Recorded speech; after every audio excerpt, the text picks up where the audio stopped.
Hi guys, तो gate 1992 में double E में एक क्वेश्चन पूछा था। ठीक है, एक सर्किट दिया है अपने को और क्वेश्चन में क्या बोला, all resistance in the circuit in figure are of R ohm. ठीक है, जितने भी रेजिस्टेंस दिख रहे हैं सभी की वैल्यू आर ओम। ठीक है, तो लिख देता हूँ, ये आर ओम होगा। The switch initially open. ठीक है, ये स्विच दिया है, वो इनिशियली ओपन था। और what happen to lamp intensity when the switch is close. ठीक है, स्विच क्लोज करेंगे तो लैंप की इंटेंसिटी इंक्रीज होगा या डिक्रीज होगा, उस पर कमेंट करना है। ठीक है, तो दो केस बनेगा इसमें, केस वन, केस टू। ठीक है, अभी केस वन क्या है, बेसिकली देखते हैं। स्विच ओपन है, स्विच ओपन है तो बेसिकली ये विटस्टोन ब्रिज जैसा काम कर रहा है। ठीक है, तो देखो सभी विटस्टोन ब्रिज क्या बोलता है देख लेते हैं। विटस्टोन ब्रिज ये बोलता है R1/R2 का रेशियो इक्वल टू R3/R4 हो जाए तो करंट थ्रू जो R5 रजिस्टर होगा वो 0 एम्पियर होगा। ठीक है, यह विटस्टोन ब्रिज का कॉन्सेप्ट बोलता है। ठीक है, तो यहाँ पे विटस्टोन ब्रिज लगाएंगे तो R/R इक्वल्स टू R/R। ठीक है, ये रेशियो इक्वल हो रहा है तो करंट थ्रू मिडल ब्रांच, इसके थ्रू करंट कितना होगा, 0 एम्पियर। ठीक है, यहाँ तक सभी को क्लियर हो। अभी जब मैं स्विच क्लोज कर रहा हूँ, केस टू क्या ले रहा हूँ, जब स्विच क्लोज कर दे रहा हूँ, केस टू में जब मैं स्विच क्लोज करूंगा, स्विच क्लोज करूंगा तो क्या होगा, ये पाथ शॉर्ट हो जाएगा। ठीक है, कौन सा पाथ, ये वाला पाथ शॉर्ट हो जाएगा तो मतलब करंट थ्रू अर्थ, फिर से मिडल वाले पाथ में भी करंट जीरो हो जाएगा, करंट जीरो हो गया। ठीक है, तो क्या होगा,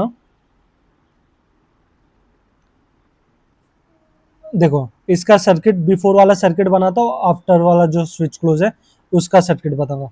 ठीक है, बिफोर मतलब स्विच क्लोज करने से पहले सर्किट कैसा बनेगा, देखो ये आर, आर सीरीज में। ठीक है, ये आर, ये आर,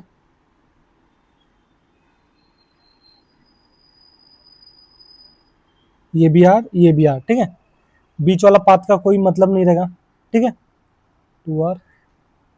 ठीक है, अभी इसके थ्रू कनेक्टेड है क्या, इसके थ्रू है 200 वोल्ट और लैंप कनेक्टेड है।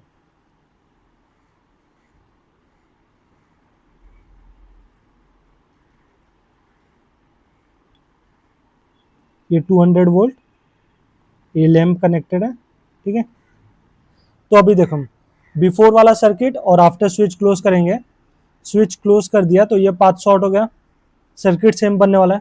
ठीक है, बिफोर और आफ्टर में भी सर्किट में कुछ डिफरेंस हो रहा है क्या,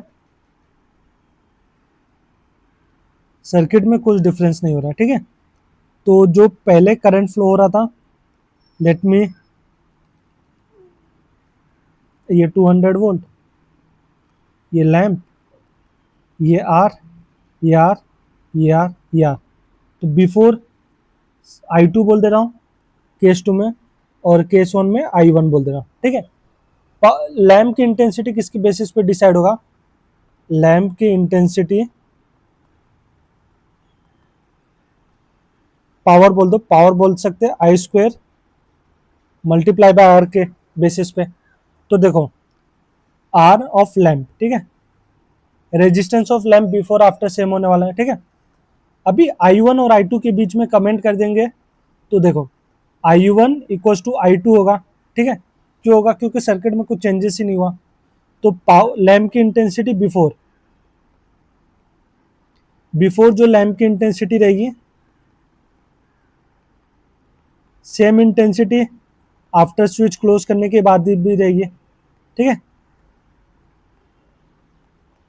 तो लैंप की इंटेंसिटी में कुछ डिफरेंस नहीं पड़ेगा, तो कांस्टेंट रहेगा। तो देखते हैं ऑप्शन कौन सा ऑप्शन मैच कर रहा है।